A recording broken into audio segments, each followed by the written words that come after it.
yaqsa kechida, qarong'uni yo'ridan. Kitob o'qisa kunda, nodonlikni yo'q qilar. Kelinglar do'stlar, birga kitob o'qaylik. Assalomu alaykum kichik do'stlar, yaxshi ko'rdinglarmi? Bugun men Qumoq deydigan bolalar hikoyasini o'qib beray. Endi boshladim. Qumoq. Bolalar hikoyasi. Avtori Ahmadjon Qurbon Sabiri. Yashar ilibni tugitib, kitobni yamidab o'qiy oladigan bo'lganda, ikki udul tishi tushib ketdi.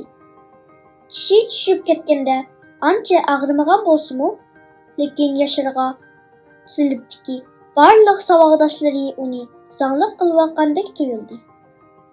Momam tish degan qayrig'anda tushib ketadi da'vatdi.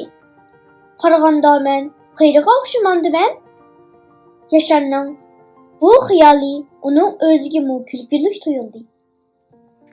Shunga u sinfda dars anglayotganligini unutib, tuyuqsiz kulib ketdi.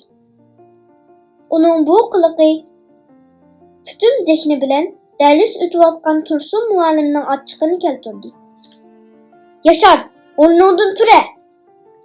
Yashar o'rnidan turib beshini sangilatdi. Dars vaqtida nimishqa bekor yeysan? Men bu yerda dars o'tayotsam, xiyoling nada qanaq qilib sening? Tursun muallimning kayfiyati yaxshi emasmi qandaq? Bugun boshqacha xafa bo'lib ketdi. Yashar gap qilmay beshini sangilatib turdi.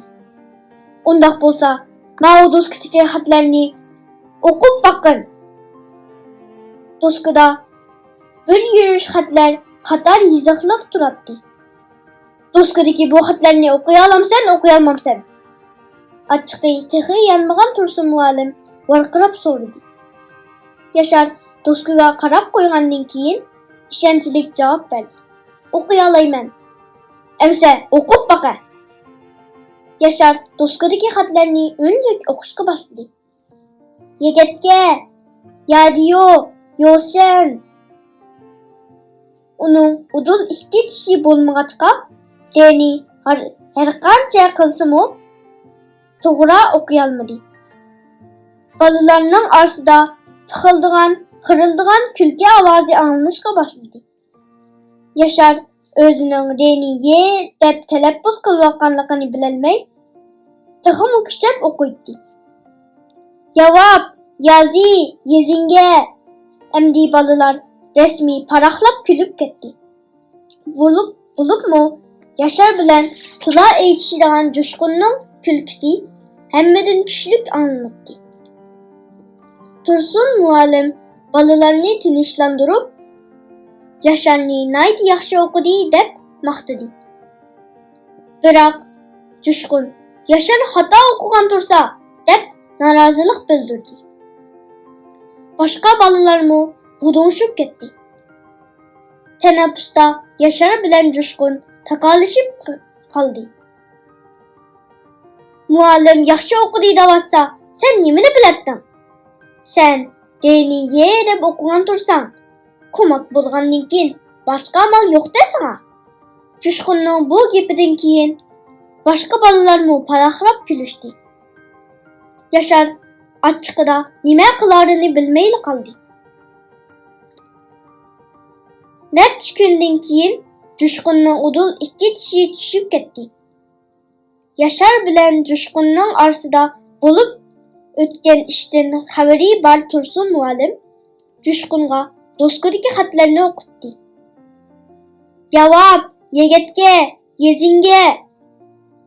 Jo'shqun har qancha qilibmi deni to'g'ri deyolmadi. Bu chaqda sinfdagi boshqa bolalar kulmay jim o'ltiradi. Chunki sinfda Qumoqlar ko'payib qolgan edi. Qandoq kichik do'stlar, bu hikoya qiziqarliqmikan? Bizning tishimiz tushganda asta deyamaydigan vaqtimiz bor-ku. Shuningga boshqa bolalar tishi tushib ketib deyamigan vaqtida zanglik qilsak bo'lmaydi ekan-a? Endi bugungi hikoyamiz bu yerda tugdi. Allohga omonat. Yani görüşelim.